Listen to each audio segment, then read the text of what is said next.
हमारी rural economy को एक नई शक्ति दे रहे हैं।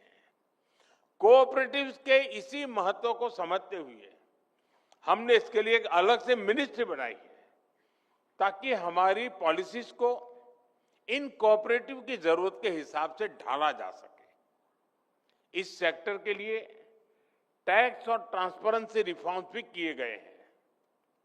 पॉलिसी लेवल पर हुए इस बदलाव के कारण कोऑपरेटिव सेक्टर को नई मजबूती मिली है। साथियों, मरीन और फिशरीज में भी भारत की ग्रोथ शानदार है। बीते दशक में फिशरीज सेक्टर से जुड़े इंफ्रास्ट्रक्चर का हमने विस्तार किया। हमने मछुआरों को फंडिंग सपोर्ट दी, डीप सी फिशिंग बोट के लिए मदद दी। इससे हमारा मरीन प्रोडक्शन और एक्सपोर्ट दोनों बढ़े हैं। आज ये सेक्टर करीब 3 करोड़ लोगों को रोजगार दे रहा है। हमारा प्रयास मरीन प्रोडक्ट्स की प्रोसेसिंग में भी विस्तार करने का है। इसके लिए modern processing plants, cold chain और स्मार्ट हार्बर के जैसे फैसिलिटीज पर निवेश किया जा रहा है। साथियों, फसलों को सुरक्षित रखने के लिए भी हम मॉडर्न टेक्नोलॉजी पर इन्वेस्ट कर रहे हैं। किसानों को फूड इरेडिकेशन की तकनीक से जोड़ा जा रहा है। इससे हमारे एग्रीकल्चर प्रोडक्ट्स की सेल्फ लाइफ बढ़ी है और फूड सिक्योरिटी मजबूत हुई है। इस काम से जुड़ी यूनिट्स को सरकार हर तरह से मदद दे रही है। साथियों, आज का भारत इनोवेशन और रिफॉर्म्स के नए पथ पर अग्रसर है। आजकल हमारे यहां नेक्स्ट जनरेशन जीएसटी रिफॉर्म्स की बहुत चर्चा है। किसानों के लिए ये रिफॉर्म कम लागत और ज्यादा लाभ का भरोसा लेकर आए हैं। बटर और घी पर अब सिर्फ 5% जीएसटी से उन्हें बहुत फायदा होगा। मिल्क कैन्स पर भी सिर्फ 5% ही टैक्स है। इससे किसानों और प्रोड्यूसर्स को और बेहतर दाम मिलेंगे। इससे गरीब और मिडिल क्लास को कम कीमत में ज्यादा न्यूट्रिशन मिलना सुनिश्चित हुआ है। फूड प्रोसेसिंग सेक्टर को भी इन रिफॉर्म से बड़ा लाभ मिलना तय हुआ है। रेडी टू कंज्यूम और प्रिजर्व फ्रूट्स, वेजिटेबल्स और नट्स पर सिर्फ 5% जीएसटी है। आज 90% से अधिक प्रोसेस्ड फूड प्रोडक्ट 0% या 5% स्लैब में है।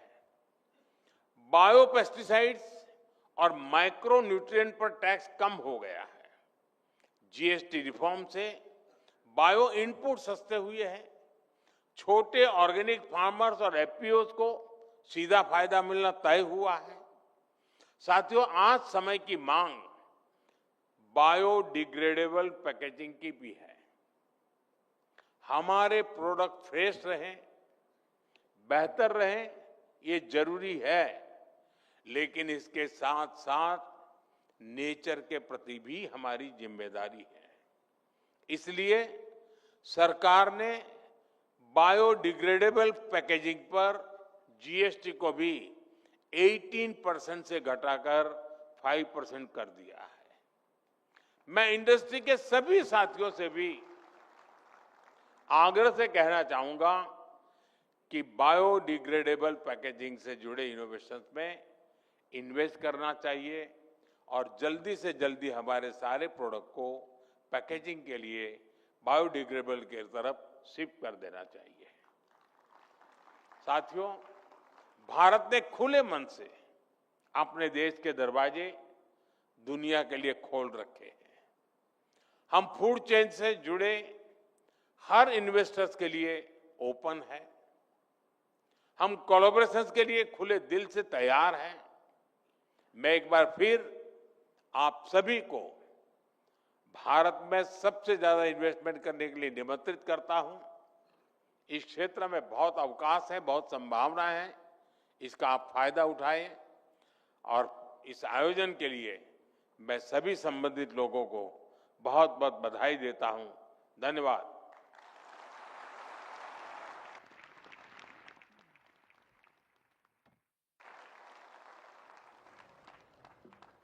आपका हार्दिक आभार माननीय प्रधानमंत्री जी। कोटि कोटि धन्यवाद। आपके शब्द हमें सदैव प्रेरणा देते हैं, आगे बढ़ने के लिए संबल भी प्रदान करते ऑयल हैं। और कंजम्पशन कम माननीय करने पर प्रधानमंत्री जी है के द्वारा सरकार के द्वारा उठाए गए और तमाम पैकेज प्रोडक्ट्स की हेल्थीनेस को बढ़ाने पर भी काफी जोर दिया गया है। मैं आप सभी को इस आयोजन की बधाई देता हूं, अपनी शुभकामनाएं देता हूं।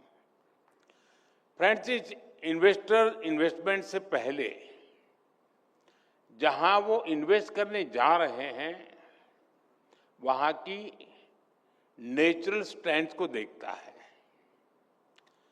भारत की तरह भी आज दुनिया और खासकर फूड सेक्टर से जुड़ा इन्वेस्टर बहुत उम्मीद से देख रहा है, क्योंकि भारत के पास डाइवर्सिटी, डिमांड और स्केल की तिहरी शक्ति है। भारत में हर अनाज की, हर फल और सब्जी की पैदावार होती है। इस डाइवर्सिटी की वजह से भारत दुनिया में सबसे खास है। हर 100 किलोमीटर पर हमारे यहाँ खाना और खाने का स्वाद बदल जाता है। भारत में विभिन्न तरह के खानों की जबरदस्त डिमांड होती है। ये डिमांड भारत को एक कॉम्पिटिटिव एज देती है और इन्वेस्टर के लिए भारत को एक प्रीफर्ड डेस्टिनेशन भी बनाती है। साथियों, भारत आज जिस स्केल पर काम कर रहा है वो अभूतपूर्व है, अप्रत्याशित है। बीते 10 सालों में भारत के 25 करोड़ लोगों ने गरीबी को हराया है। ये सभी साथी अब नियो मिडिल क्लास का हिस्सा बने हैं। ये नियो मिडिल क्लास देश की सबसे एनर्जेटिक, सबसे एस्पिरेशनल क्लास है। इतने सारे लोगों के एस्पिरेशंस हमारे फूड ट्रेंड्स को सेट करने वाली है। ये वो एस्पायरिंग क्लास है जो हमारे डिमांड को बढ़ा रहा है। साथियों, आज देश का टैलेंटेड यूथ हर सेक्टर में कुछ अलग अलग कर रहा है। हमारा फूड सेक्टर भी इससे पीछे नहीं है।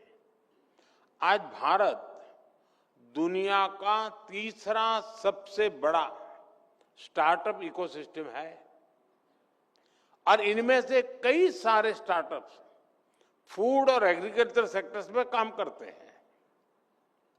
एआई, ई कॉमर्स, ड्रोन्स और ऐप को भी इस सेक्टर से जोड़ा जा रहा है।